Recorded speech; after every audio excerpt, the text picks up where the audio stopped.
नमस्कार, आप देख रहे हैं खबर फास्ट और मैं हूं आपके साथ शमशेर सिंह। कोरोना काल बना है, सबके दिल में यह सवाल बना है कि आखिर राहत कब मिलेगी खुलकर जीने की आजादी। बस इसी वजह से तनाव भी बढ़ रहा है। लेकिन खबर फास्ट की लगातार कोशिश है कि कुछ इस तनाव को कुछ हद तक कम किया जा सके। देश दुनिया की तमाम खबरों के साथ हम आपको मिलवाते हैं कुछ ऐसी हस्तियों से जो अपने अपने क्षेत्र में जाना माना नाम है। और आज इसी कड़ी में मुलाकात करवाएंगे आपकी एक ऐसे कलाकार से जो पंजाब की मिट्टी के गबरू हैं। उनकी खासियत यह है कि हिंदुस्तान का एक बड़ा नाम होने के बाद भी पंजाब की सादगी उनमें देखने को मिलती है। यह उनके काबिलियत का ही नतीजा है कि उनके चाहने वालों की तादाद करोड़ों में है। उनकी फैन फॉलोइंग का अंदाजा इसी बात से लगाया जा सकता है कि जब बिग बॉस सीजन 3 के वो विजेता बने तो दूसरे और तीसरे पायदान पर रहने वाले प्रतिभागियों को फाइनल में जहां 30 से 40 हजार वोट मिले थे, वहीं उनको करीब 75 लाख वोट मिले थे। और इससे आप अंदाजा लगा सकते हैं कि इनकी प्रसिद्धि उनके चाहने वालों में कितनी है। मेरे ख्याल से आप समझ गए होंगे कि मैं आपको किनसे मिलवाने जा रहा हूं। जी हां, इस वक्त हमारे साथ सीधे जुड़ चुके हैं विंदु दारा सिंह, जिनसे हम बात करेंगे उनके अब तक के सफर के बारे में और साथ ही उन संस्मरणों की भी बात करेंगे जो दुनिया के महानतम पहलवान, सिनेमा जगत के पहले ही मैन, रामायण के हनुमान और हिंदुस्तान की शान उनके पिता दारा सिंह जी के बारे में। बिंदु दारा सिंह जी, बहुत बहुत स्वागत है आपका खबर फास्ट पर। थैंक यू जी, सबको राम राम, सबको नमस्ते जी। राम राम जी, नमस्ते। बहुत बहुत शुक्रिया, आपने वक्त निकाला। सर, एक खासियत जो है आपकी फैन फॉलोइंग की, पहले उसी से बात करना चाहूंगा। जब बिग बॉस 3 का फाइनल, मैं कहूंगा फाइनल सीजन था जिसमें 3 लोग थे, एक आप थे, एक साथ पूनम ढिल्लों थी और एक और कलाकार। लेकिन उनकी 30 से 40 हजार वोट और आपका 75 से 76 लाख वोट आना, ये आपकी प्रसिद्धि का ही परिचायक हम कहेंगे। इसको कैसे आप देखते हैं? वाकई में बहुत बड़ी उपलब्धि ये रही। और देखिए, कहां 30-40 हजार वोट और कहां 75 से 80 लाख वोट का आना, वाकई में काबिले तारीफ है सर। देखिए, बिग बॉस एक अलग ही शो है, इसमें पूरा हिंदुस्तान देखता है जी। और सब लोग वोट कर रहे होते हैं। हम्म। तो मेरे मेरे लिए वो शो बहुत महत्वपूर्ण था, क्योंकि मुझे फीलिंग थी कि जब भी मैं बिग बॉस में जाऊंगा मैं जीत जाऊंगा। जी। क्योंकि मेरे पिताजी ने मुझे ऐसे ही बड़ा किया। हाँ। हम रोड पे भी सो सकते हैं, फुटपाथ पे भी सो सकते हैं, महल में भी सो सकते हैं। हाँ जी। हमें ना हिंदू मुसलमान कुछ भी उल्टा पुल्टा सिखाया नहीं, तो हम लोग सबके साथ रह सकते हैं। जी। तो जब वो उस बिग बॉस के घर में था, तो मैं पहले लोगों को, दूसरे को कुछ देना पसंद करता हूँ, बाद में जब कुछ बचा है तो खाऊंगा। हम्म। ऐसे टाइप का मेरे संस्कार है। जी जी। बिग बॉस जीतना मेरे लिए बहुत इजी था। हम्म। और आज बिग बॉस 13 चल रहा है, फिर भी मैं जब ट्विटर पे बिग बॉस के बारे में बात करता हूँ तो लोग सुनते हैं। हम्म। तो ये इसीलिए क्योंकि बिग बॉस में लोगों ने इतना प्यार दिया हम्म। कि वो समझते हैं कि बिंदु बिग बॉस के लिए एकदम राइट है। हम्म। तो अभी तक बिग बॉस के साथ हम जुड़े हुए हैं। अच्छा, ये जो वोट आपको मिला, जहां तक मुझे जानकारी मिल पा रही है कि आपको हिंदू, मुस्लिम, सिख, ईसाई सब लोगों ने बढ़ चढ़कर वोट किया। और पंजाब के बिल्कुल। जितने भी गुरुद्वारे हैं, उन गुरुद्वारों ने आकर खुद ये कहा कि 50,000 वोट हमारे लिख लो, 25,000 वोट हमारे लिख लो। जैसे मतलब एक दान देते हैं, दक्षिणा देते हैं हम किसी को भी, वो लोग निकल निकल कर सामने आए। तो ये वाकई में बहुत ज्यादा उस वक्त हैरत करने वाला प्रसंग था। एक बार मैं एक किस्सा सुनाता हूँ। जब बिग बॉस चल रहा था और जी। मेरी कुछ गड़बड़ हुई थी, थोड़ी सी लड़ाई टाइप हो गया था रोहित के साथ। हम्म। तो यानी मैंने बोला कि अगर इस हफ्ते में बाहर चले गया हम्म। तो मैं तो इंडिया छोड़ के चले जाऊंगा। जी। इतने गुस्सा था मैं। हम्म। तो अक्षय कुमार आए थे और हम्म। वो लोग सबसे भी मिले थे, तो हम्म। सब जानते थे मैं अक्षय से भी क्लोज हूँ, सनी भैया से भी क्लोज हूँ, सबसे क्लोज हूँ। जी। तो कोई आदमी वोट करना शुरू कर दिया उसने, हम्म। और वो फोन वोट करना बंद ही नहीं कर रहा था। कुछ 24 घंटे हो गए, 48 घंटे हो गए, वो बंद ही नहीं हो रहा। 48 आवर तक फोन में से वोटिंग चलती जा रही थी। जी। तो किसी ने कलर्स वालों को फोन किया कि भाई साहब, कोई आदमी है जो पता नहीं लाख रुपए की वोट कर चुका है, हम्म। 24 वोट अलाउड है, वो तो करते ही जा रहे हैं। जी। तो वो ढूंढने लग गए कि हाँ। कौन सा ही आदमी जो हाँ। इतनी वोट कर रहा है। हाँ जी। तो उनने फोन किया, अक्षय अक्षय को भी फोन आया, उनने मेरे भाई को फोन किया। हम्म। मेरे भाई ने बोला मैं तो नहीं कर रहा। हम्म। तो जब कौन कर रहा है, तो पता चला हमारे यहाँ दोस्त है चंडीगढ़ में, उसने लोगों को फोन दे दिया कि दबाते रहो। ऐसे जब वोटिंग बिग बॉस में ऐसे आती है, जी। बहुत खतरनाक चीज है। वाकई में बहुत खास अनुभव आपका रहा। लेकिन आपके डेब्यू की बात करें तो आपने ये जो आपकी फिल्म आई, पहली फिल्म आई, उस पहली फिल्म को लेकर आपके जो अनुभव है वो कैसे थे? ये तो वाकई में कमाल का प्रसंग रहा। और इसको जितना भी सुनते हैं उतना ही ऐसा लगता है कि वाकई में एक सपना सच होने जैसा। लेकिन शुरुआत की बात हम कर लेते हैं। आपके 1994 में मेरे ख्याल से आपकी पहली फिल्म आई थी। उस फिल्म में जो आपका किरदार रहा वो वाकई में ऐसा रहा हीमैन की तरह से, जैसे हम दारा सिंह जी को देखते हैं। आप हालांकि जो शारीरिक स्ट्रक्चर आपका है वो भी उनसे मिलता जुलता है, तो उसको लेकर भी चर्चा करेंगे, लेकिन ये अनुभव कैसा था आपका पहली फिल्म का? हाँ नहीं, पहली फिल्म तो आपको मैं बता दूं कि मुझे फिल्म इंडस्ट्री के अंदर आज, यानी जो मैं बोलने जाऊँ तो 50 साल हो जाएंगे अभी। क्योंकि मैं पहली पिक्चर मेरी 1971 में आई थी, जी। जिसमें मैंने बचपन का रोल किया था डैडी का। ओहो। तो 2 4 5 पिक्चरों में बचपन में हमने काम किया था, लेकिन हम्म। पहली पिक्चर जैसे आप बोलो 94 में हीरो हम्म। एज बतौर करण आई थी। हम्म। और बहुत करण। मजा आया था। हम्म। फिल्म इंडस्ट्री एक अलग दौर से गुजर रही थी तब। हम्म। आमिर खान के भाई की फिल्म मेरे से पहले आई थी, वो बहुत ज्यादा चली नहीं थी। हम्म। तो हमारी भी फिल्म को थोड़ा सा छोटे तरीके से लगाया गया, काफी जगह बहुत चली, काफी जगह नहीं चलेगी, तो वो सेमी हिट टाइप की हो गई थी मामला। हम्म। लेकिन मैंने अपने ये फिल्म इंडस्ट्री के अंदर अपना काम शुरू कर दिया, हम्म। और टेलीविजन जब मुझे ऑफर आया तो मैंने ले ली। हम्म। तो उसी लिए जिंदगी भर काम करता रह गया, पिक्चरों में भी करता रह गया, टेलीविजन में भी करता रह गया, हम्म। पंजाबी में भी करता रह गया, तमिल में भी करता रह गया, तेलुगु में भी करता रह गया, हम्म। करते रह गए। हम्म। जी, ये बात तो आपकी हम शुरू करेंगे, लेकिन हम एक ऐसी शख्सियत की बात भी आपसे करेंगे। आपने उनके साथ काफी लंबा वक्त बिताया, और दारा सिंह जी के बारे में बात ना हो, आपसे बात उनके बारे में बात ना हो, तो फिर बात अधूरी रह जाती है। वो बिल्कुल। जब उन्होंने फिल्मों में उनकी एंट्री होती है, तब हम देखते हैं कि बड़े बड़े स्टार जो उस वक्त थे वो तो मेहनताना लेते थे मंथली, लेकिन जब दारा सिंह जी की बात हम करते तो मुझे जो जानकारी मिली वो ये मिली है कि वो पर डे के हिसाब से 1,000 रुपए लेते थे। एक फिल्म का जिक्र भी उसमें आता है, और जब कुछ लोगों को मंथली के लिहाज से 150 रुपए 200 रुपए मिला करते थे, वो एक दिन के 1,000 रुपए लिया करते थे। कितना उनका उस वक्त ये जो रहा होगा। दौर की बात मैं करूंगा, कुश्ती की बात भी करेंगे, लेकिन ये जो प्रसंग है ये वाकई में उनके जो मान सम्मान को और ज्यादा बढ़ा देता है। हाँ, नहीं ऐसे ये लोगों की बातें हैं, हम्म। ये सुनने वाली बातें हैं। हम्म। वो पैसे के लिए कभी भी ज्यादा मांगते नहीं थे, कुछ हम्म। भी जो लोग देते थे वही ले लेते थे। हम्म। लेकिन क्या है कि उनको पता था, संगदिल, यानी फिल्म पहलवान की संगदिल का एक जिंदगी जो किस्सा है। है। फिल्म संगदिल का एक किस्सा है जिसमें डायरेक्टर ने पूछ लिया कि आप कितना लेंगे, तो उन्होंने सीधा बोला कि 1,000 रुपए पर डे के लिहाज से, 60 दिन का 60,000, 40 दिन का 40,000।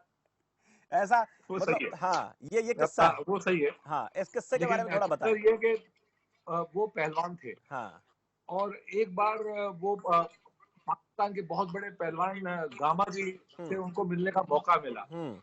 और तब गामा जी की तबीयत काफी उम्र उम्र दराज, बहुत, उम्र वो दराज बहुत हो बड़े चुके थे। थे, उम्र दराज हो चुके हाँ, थे। तो वो हाँ। उनका हाल था ठीक नहीं था। हम्म। तो उन्होंने कहा देख ले दारा, तू मुझे मिलने आया, मुझे बड़ी खुशी हुई, हम्म। और आज मैं तुझे समझाता हूँ कि जब तक जान है तब तक जहान है, हम्म।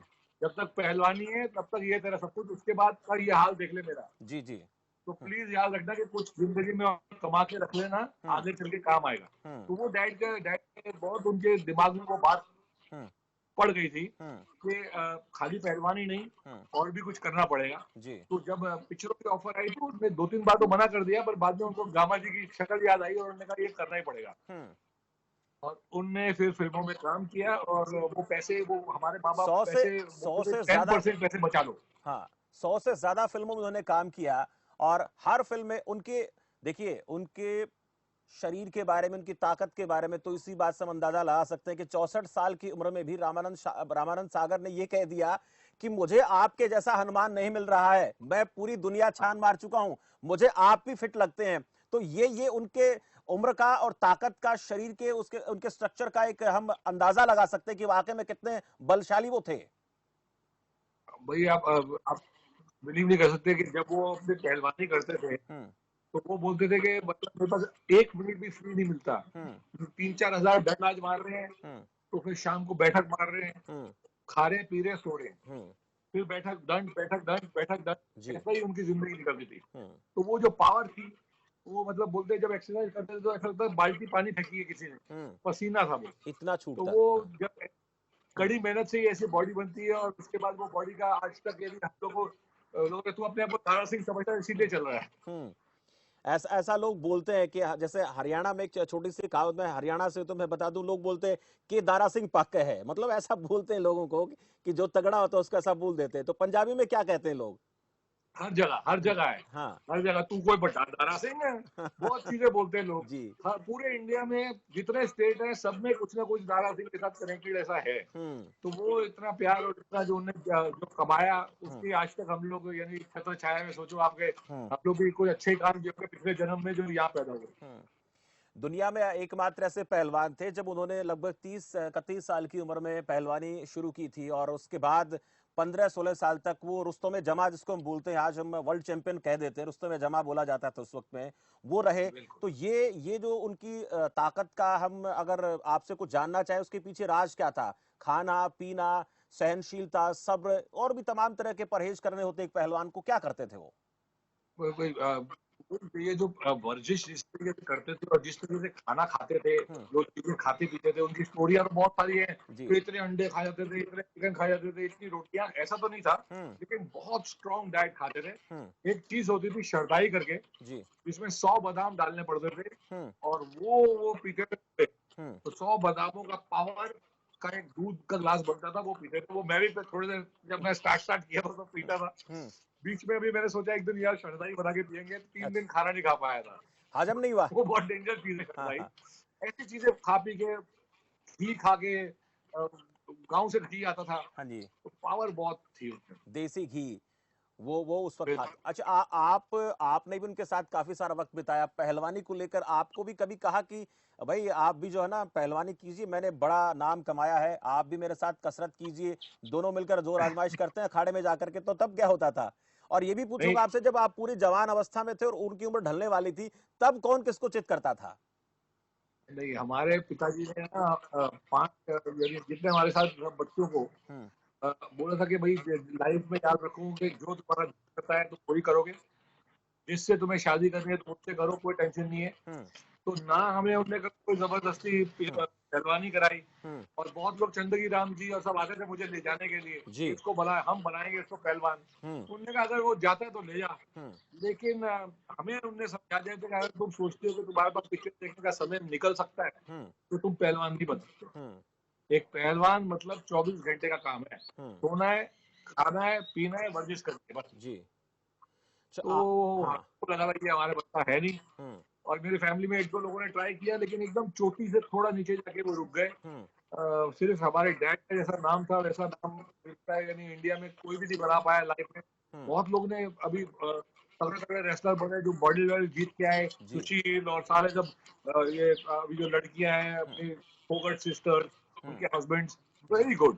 लेकिन जो फ्री स्टाइल की रेसलिंग होती थी और लाखों लोग को स्टेडियम में लाना, वो डैड के साथ खत्म हो गया और आज तक वापस कभी हो नहीं पाया। आज उसकी कहीं ना कहीं कमी नजर आती है और आज हमें उनके द्वारा निभाए गए हनुमान के किरदार की कमी नजर आती है। लेकिन आपको भी बहुत सारे ऐसे ऑफर आए, आपने भी जो दोबारा रामायण बनी उसमें हनुमान की भूमिका निभाई और रामलीला में भी आप लगातार जो है हनुमान की भूमिका निभाते रहे। और एक छोटा सा किस्सा है, जब मॉडल टाउन में रामलीला हो रही थी, जो मेरी जानकारी में जो बातें आ रही मैं वही पूछ रहा हूँ, ये बिल्कुल नहीं है जहां तक मेरी जानकारी है।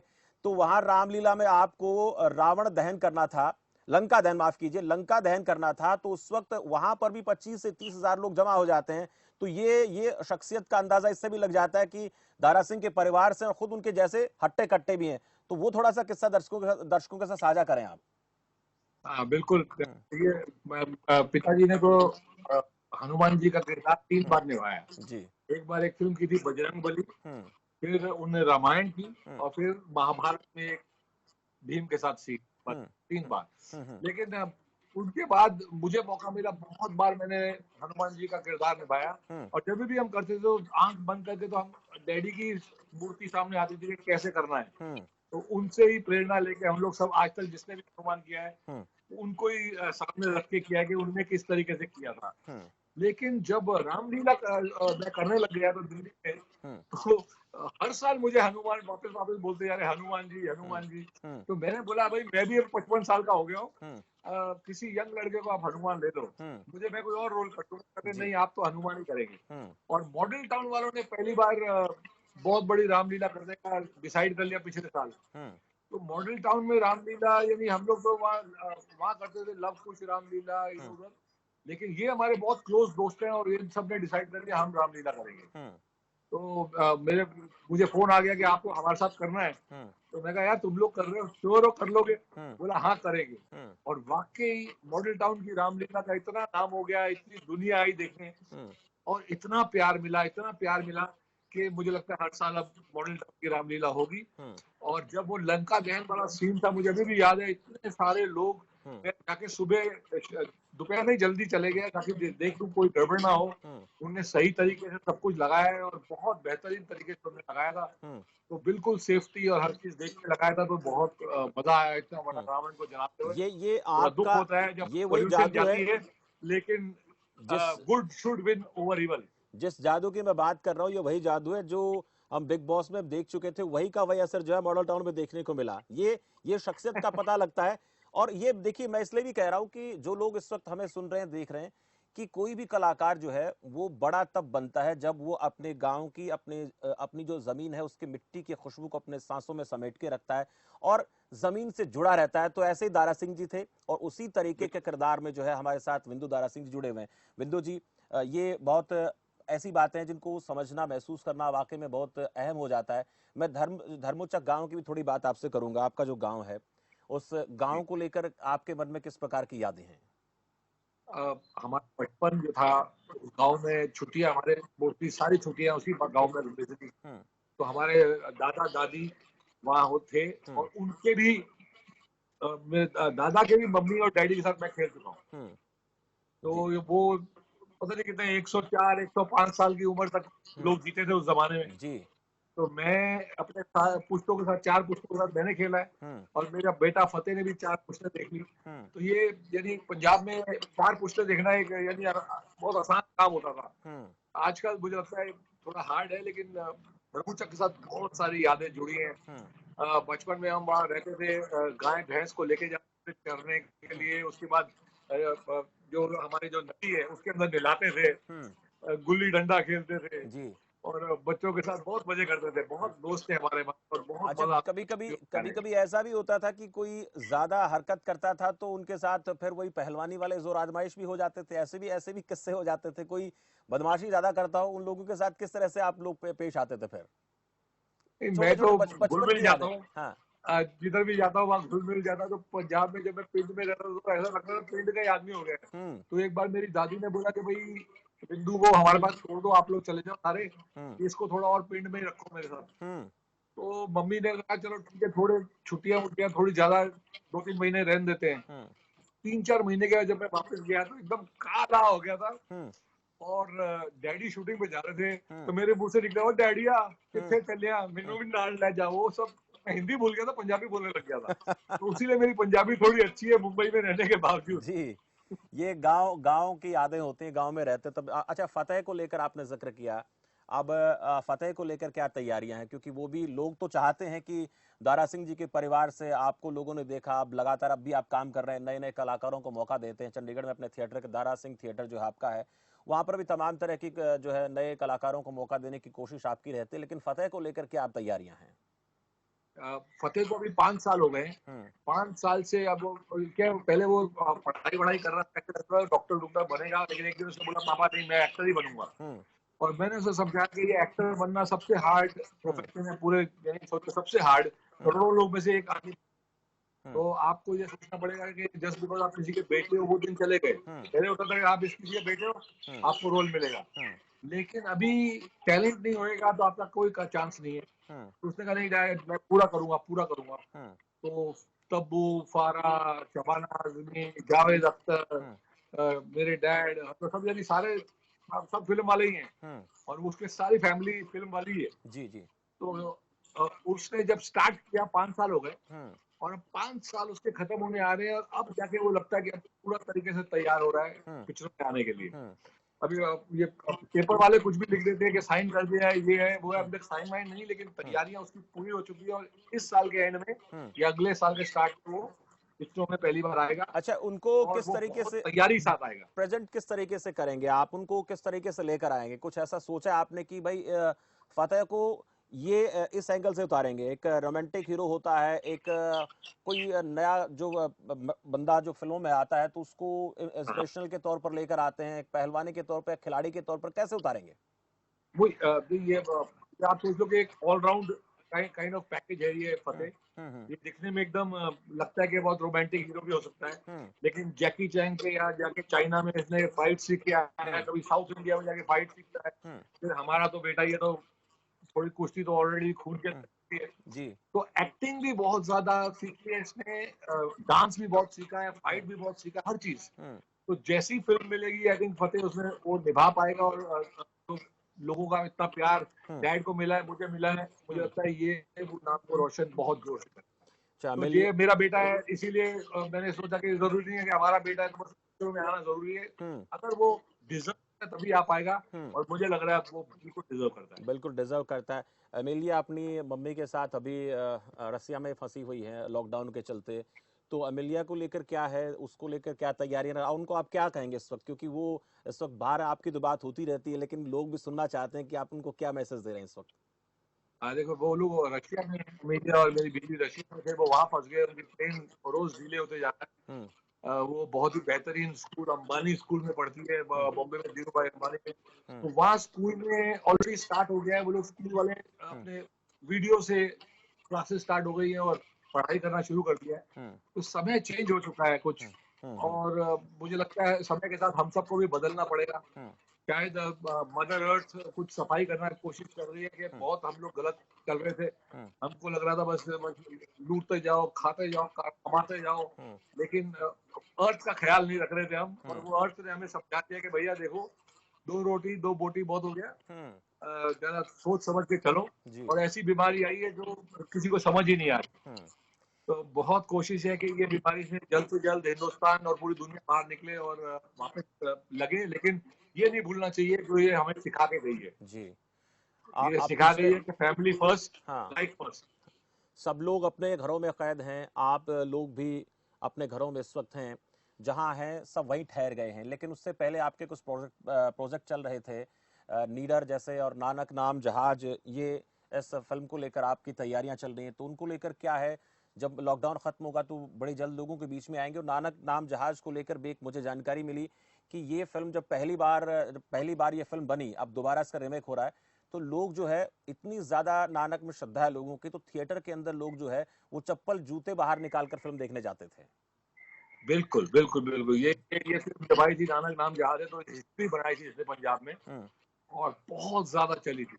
मतलब लोग यदि जूते बाहर निकालते थे, अंदर जाते थे, एकदम प्रेयर के जैसे देखते थे। और वो पहली बार ऐसी पिक्चर बनी थी जहाँ सारे गुरुद्वारे दिखाए थे, और पृथ्वीराज कपूर जी और सब ने बहुत बेहतरीन फिल्म बनाई थी। फिर डैड ने भी एक पिक्चर बनाई थी, नानक नाम जहाज है, नानक दुखिया सब संसार, वो भी बहुत हिट हुई थी और बहुत बढ़िया थी। रिश्तों के, ठीक है, भाई भाई को, जैसे अभी रामायण में एक भाई भाई के साथ है, वो जुड़ा हुआ है और हर आज्ञा का पालन करता है, वहाँ एक भाई दूसरे भाई से अपने धरती वर्ती के लिए लड़ाइयाँ कर लेता है। अलग टाइप की पिक्चर थी, वो भी सुपर हिट हुई थी। तो अब आया कि आपने भाई नाटक नाम जहाज फिल्म बनाई है और आपके लिए ये रोल लिखा, बहुत अच्छा।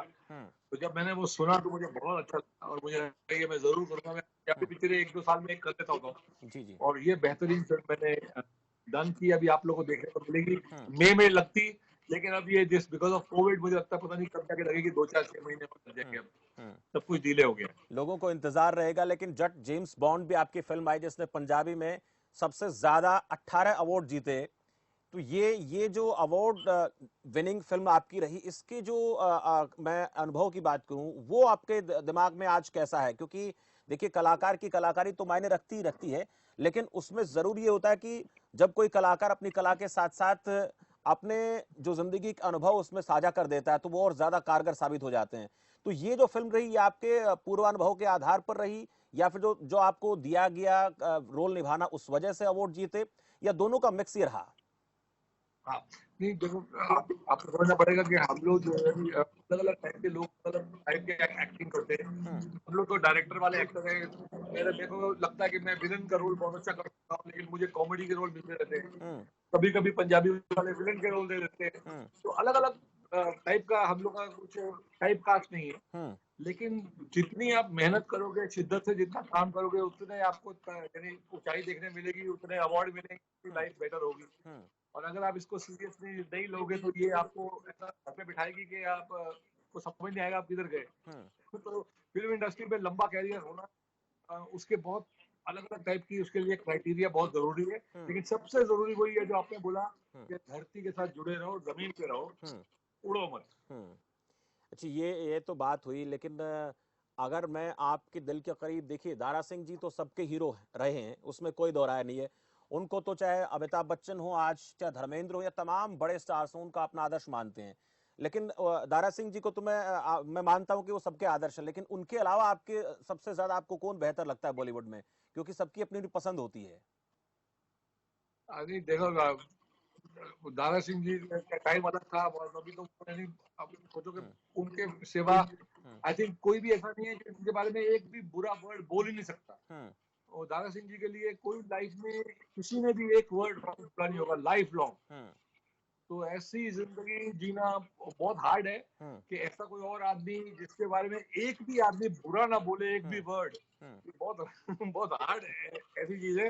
लेकिन आजकल के जमाने में आप सोचो, रिस्पेक्ट और लव, जो अभी भी बहुत सारे एक्टर्स हैं, जैसे अमित जी हैं, धर्मेंद्र अंकल हैं, इन लोग का रिस्पेक्ट एंड लव इतना ज्यादा है कि पूरी इंडस्ट्री इन्हें प्यार करती है, रिस्पेक्ट करती है, एंड वो डिजर्व भी करते हैं। तो ऐसे लोग आते रहते हैं और आते रहेंगे। यही वजह रही कि पहली जो कोई भी जो स्पोर्ट्समैन जो था वो राज्यसभा के लिए नामित हुआ, संसद के लिए, उनकी शख्सियत का नतीजा था कि किसी भी खिलाड़ी को राज्यसभा के लिए नामित किया गया, वो दारा सिंह जी पहले व्यक्ति थे। और उनकी शख्सियत के बारे में ये भी हम जो समझ पाते हैं वो ये कि वो लोगों के लिए पूरे तरीके से खुलकर सामने आते थे। आज खली की बात हो रही है, ऐसे बड़े बड़े पहलवान हैं, वो उनको सपोर्ट करते थे। तो आप भी ऐसे ऐसे कामों में बढ़ चढ़कर भाग लेते, जब आप ऐसे कामों में लोगों का सहयोग करते तो फिर कैसा फील करते दिल में? देखिए, सुकून तो मिलता है, लेकिन सामने वाले का रिएक्शन क्या होता है? हाँ, देखिए, आप डैडी फर्स्ट राज्यसभा के मेंबर बने ऑफ पार्लियामेंट स्पोर्ट्स से, और वो हमेशा उनके दिल में था कि ये कंट्री के लिए कुछ ना कुछ अच्छा करते जाओ। हमेशा किसी ना किसी को, एक जमाना था, हम तो, मेरे पिताजी, जितने भी लोग ट्रेन की टिकट के लिए पैसे चाहिए होते थे हमारे घर पे आते थे, और वो ट्रेन की टिकट लेके उनको वापस घर भेजते थे मुंबई से। सबको पता दारा सिंह के घर पे जाओगे तो ट्रेन के टिकट के पैसे तो मिल जाएंगे जी। तो ऐसे ऐसे काम तब से करते थे। और बाद में उन्होंने कहा कि देश को किसी तरीके से वापस देना चाहिए जो इतना प्यार मिला है। तो उनने अपनी तरफ से बहुत ट्राई किया, हमेशा हेल्प करने की ट्राई करते थे, कुछ ना कुछ आगे बढ़िया हो ऐसे करते थे। और 2012 में उनकी डेथ हुई, उससे पहले उन्होंने मुझे बोला था कि बिंदु याद रखना, कंट्री ठीक नहीं चल रहा और अब बीजेपी आएगी, और बीजेपी में भी नरेंद्र मोदी बनेंगे प्रधानमंत्री, और ये देश का भविष्य चेंज होगा, और वो उन्हें 10-15 साल लगेंगे, लेकिन तुम लोग के बच्चों को एक अलग ही इंडिया देखने मिलेगा। तो वो ये बोल के चले गए, उनकी डेथ हो गई, निधन हो गया। तो पहली टाइम तो मैंने ज्यादा कुछ किया नहीं, थोड़ा बहुत कर लिया। पर जब वो नरेंद्र मोदी वाकई बन गए तो मुझे पिताजी की वर्ड्स याद आई, और अगले टाइम मैंने काफी प्रचार किया, जो लास्ट इलेक्शन हुई, और मैंने बोला भी था कि 300 सीट के ऊपर आएंगी, तो वो आ गए। और वो कोशिश तो जान लगा के कर रहे हैं मोदी जी, और वो ऐसा प्रधानमंत्री हमें कभी लाइफ में मिला नहीं। लेकिन हमारे देश में हिंदू, मुस्लिम और वोट बैंक, और ये जो भ्रष्टाचार और बहुत ज्यादा पॉपुलेशन, ये सब बहुत तकलीफें हैं। और मोदी जी जितनी भी कोशिश कर रहे हैं इन सबको पूरी तरीके से मिटाना तो बहुत मुश्किल है। लेकिन हम सबका फर्ज बनता है कि पहले इंडिया है, और बाद में हम महाराष्ट्र हैं या हरियाणा के हैं या पंजाब के हैं, और बाद में रिलीजन आए, और सब लोग एक होके चलें, जो भी रॉन्ग चीजें सिखाते हैं उनसे दूर रहें, और मोदी जी को थोड़ा जान लड़ा के सपोर्ट करें, सरकार का सपोर्ट करें।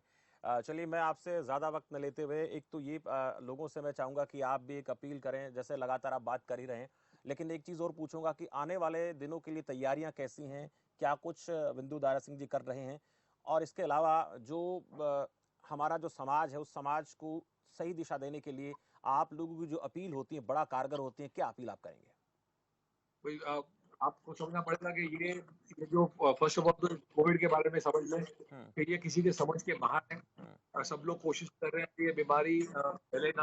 तो इसका सबसे अच्छा तरीका यही था जो हमने किया, जो हम लोग सब आपस में मिले नहीं, दूर रहे। तो अब ये बहुत कम मात्रा में फैली है, लेकिन अभी आपका ये फर्ज बनता है कि आप थोड़ी वर्जिश करें, योगा करें और अपनी बॉडी का इम्यून सिस्टम को स्ट्रॉन्ग कर दें, तो फिर आपको ये कोविड से कोई फर्क पड़ने नहीं वाला। थोड़ी वर्जिश करने वालों को, योगा करने वालों को कोविड का पता भी नहीं चले। तो प्लीज सब लोग अपना थोड़ा सेहत का ख्याल रखें। एंड बाकी यानी मैं हमेशा जब भी कोई अच्छा काम होता है उसके लिए हमेशा तैयार हूँ और मैं प्रे करता हूँ कि हमारा कंट्री बहुत नाम करे, बहुत आगे बढ़े। क्योंकि इस बार जो चीफ मिनिस्टर जितने भी स्टेट में है, चाहे वो कांग्रेस का हो, चाहे वो अर्जुन केजरीवाल हो, चाहे वो ममता हो, जो भी हो, सबने कोरोना के टाइम पे एकजुट होकर कोशिश की है कि ये बीमारी से लड़ा जाए। तो ऐसे ही सब लोग मिलजुल के पहले इंडिया को रखे हमेशा और डिवाइड करने की कोशिश ना करें हमारी कंट्री को। हमारी कंट्री भगवान अल्लाह सबका इसके ऊपर हाथ है, आगे बढ़ेगी। तो आपकी आने वाले दिनों में तैयारी आप क्या रहेंगी? आने वाले 1-2-3 साल में क्या कुछ तैयारियां हैं फिल्मों के लिहाज से भी और भी तमाम? हाँ जी जी। हाँ, एक फिल्म की शूटिंग कर रहे हैं हम, निडर की। मुकेश ऋषि जी की फिल्म है वो, उसकी शूटिंग चल रही थी चंडीगढ़ में जब हम फंसे कोविड में। तो 2 पिक्चरें यानी नानक नाम जहाज और लीडर, ये दोनों तो लगेगी पंजाबी में। हिंदी में या कुछ ना कुछ जब बहुत बढ़िया होगा तो मैं करूंगा। मैं छोटा मोटा रोल करना बंद कर दिया, कितने साल करेंगे। नच बलिए कर लिया था इस बार एक शो, तो कुछ ना कुछ करते रहते हैं। लेकिन मेन चीज है कि अभी थोड़ा गिव बैक करने का हमारा भी टाइम आया है। हमें भी सोचना पड़ेगा कि आगे कंट्री के लिए बहुत बेहतरीन हम क्या दे सकते हैं। ऑलवेज सब लोगों को ये सोचना चाहिए। चलिए, बहुत बहुत अच्छा लगा विंदु दारा सिंह जी आपसे बात करके, और जिस तरीके से आपने बेबाकी से बात रखी, तो दिल से बात, देखिए जब बात दिल से निकलती है तो लोगों को बिल्कुल दिल को छू जाती है। और हमें भी ऐसा लगा कि आप दिल से बात कर रहे थे, दिल को छू रही थी, लोगों को भी ऐसा ही लग रहा होगा जितने लोग हमें सुन रहे थे। और आपके अंदर जो छवि हम देखते हैं दारा सिंह जी की, वो नजर आई। और जो फतेह सिंह को लेकर बात हो रही है, फतेह भी जल्दी जो आएंगे, और जो परिवार ने एक अपना नाम कमाया है, नाम रोशन किया, उसी तरीके से वो अपने परिवार का नाम रोशन करेंगे, अपनी अलग पहचान बनाने की कोशिश करेंगे। शुक्रिया सर, आपसे बात करके अच्छा लगा। तो इस वक्त आप विंदु दारा सिंह जी से सुन रहे थे कि किस तरह से उन्होंने अपना एक मुकाम हासिल किया।